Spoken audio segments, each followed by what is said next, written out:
महापालिका निवडणुकीत 75 पारचा नारा देत भाजपाने आक्रमक मोर्चेबांधणी केली असली तरी या संपूर्ण रणनीतीचे केंद्रबिंदू आमदार देवेंद्र कोटे ठरत आहेत.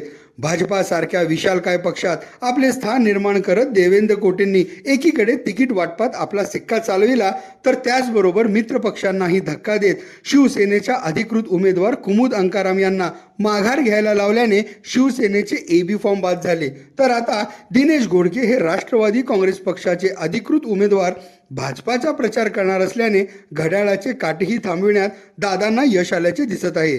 भाजपाला यशस्वी होणेकामी अंतर्गत बंडखोरी परवडणारी नसल्याचे ओळखत देवेंद्र कोटेंनी अनेक बंडखोरांना तलवारी म्यान कराव्यास लावल्या आणि कुमुद अंकाराम व दिनेश घोडकेंची मनधरणी करत थेट मित्रपक्षाला आणि अमोल बापू, संतोष पवार, सिद्धाराम म्हेत्रे यांच्या पुढाकाराने झालेल्या युतीसच धक्का दिलेले आहे. अंतर्गत मतभेद, बंडखोरी आणि मित्रपक्षांची समीकरणे हाताळत राजकारणात शब्द कमी डाव मोठा असतो हे ओळखत देवेंद्र कोटेंची शिष्टाई यशस्वी ठरली.